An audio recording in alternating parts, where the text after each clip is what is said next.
buenas amigos y bienvenidos a un vídeo más de Artis Blog. Hoy vamos a hablar, sí, de Richard Dawkins y lo que fue su famoso documental Los enemigos de la razón o El virus de la fe.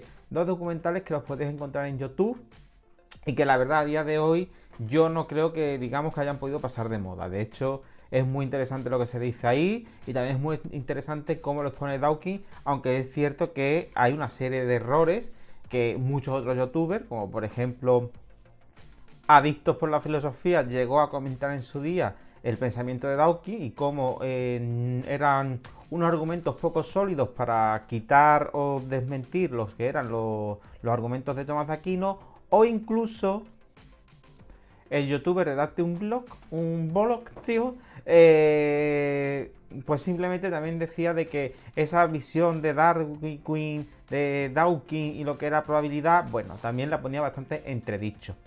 Lo cierto es que Dawkins no dejó a nadie indiferente.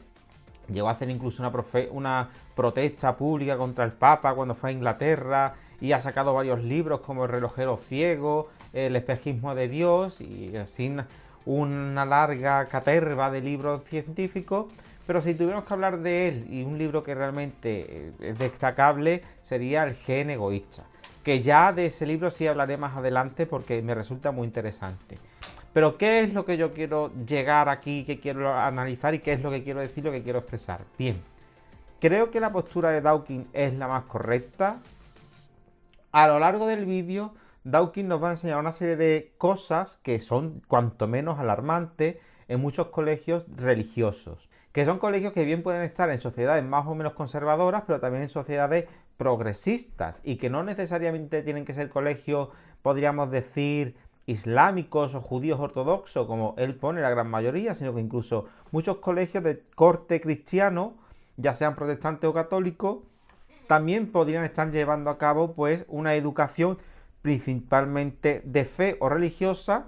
¿Quién sabe quién hace el rayo y el trueno? ¿Sí, Bart? El líder, maestra. Y poniendo en un segundo puesto lo que sería las ciencias, haciendo que finalmente los estudiantes de aquellos institutos pues no desarrollaran precisamente un gusto por las ciencias, sino tal vez por otras disciplinas más religiosas o literarias, e incluso muchos de estos alumnos, como aseguraban algunos de estos rabinos y profesores y profesoras, salían de allí sin creer en la teoría de la evolución.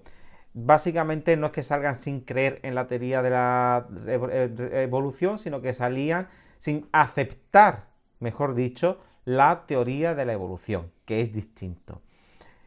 Y que para esto, pues Dawkins realmente producía un problema y por tanto, como que la fe se interponía entre la razón, entre la ciencia y la razón, prácticamente. Pero claro, aquí Dawkins también hace algo que es bastante despótico, es decir, Dawkins va a despreciar por completo todo lo que sea la religión, es decir, para Dawkins la religión no tiene ningún valor y de hecho la está comparando constantemente como una especie de virus. Incluso en El gen egoísta ya hablaría de un concepto que hoy día es muy utilizado como meme, que él lo desarrolla mucho mejor en ese libro y que es muy anterior a lo que nosotros llamamos meme, que eran como ideas que se replican en el colectivo de la gente. Pero bueno, eso de verdad que es para hablarlo en otro vídeo. ¡No es cierto! ¡Usted está mal! ¡Todo este maldito sistema está mal! ¡Ah! Y entonces Dawkins hablaría de cómo esta idea que se va replicando, pues básicamente va llenando los vacíos que la ciencia no puede explicar y que podríamos decir que crea finalmente lo que es el fundamentalismo. Aquí yo estoy de acuerdo en una cosa con Dawkins, es decir, si queremos tener una sociedad crítica y lógica hay que ilustrarla. Pero no solamente hay que ilustrarla en la ciencia, sino también en la religión. Y aquí, por ejemplo, tendríamos esta noticia en España en la que se ha puesto como optativa la religión islámica. Aquí se nos crea y se nos plantea un problema. Si el Estado es laico, ¿por qué tiene que dar como optativa la religión católica, musulmana o pagana o la que sea? Si es laico, no tiene que instruir en la fe, solamente tiene que instruir en la ilustración y en la razón. Pero es que se nos olvida, y por regla general lo tenemos como muy mitificado, que la religión es algo que es aparte del conocimiento o que es aparte de la sociedad, y no es así. La religión es un hecho humano que estudia las ciencias sociales de la antropología. Por tanto, si de verdad quisiéramos crear un pensamiento crítico, tendríamos que plantearnos el hecho de crear en las escuelas la asignatura obligatoria de religión, que podríamos decir que podría darse incluso antes que filosofía, puesto que la religión es previa a filosofía, donde se hablara prácticamente de las teorías de por qué nace la religión en el mundo. Esas teorías pueden ser desde El animal divino de Gustavo Bueno, más psicológica de este otro autor, ¿vale? Que lo que nos venía a decir es que a través de los sueños que tenemos de personas que han muerto y de objetos, crearíamos el animismo y ese animismo daría fuente de las religiones. O la rama dorada de Frege, que diría que como la magia no sirve, aparece la religión. Y por supuesto después comparar las religiones.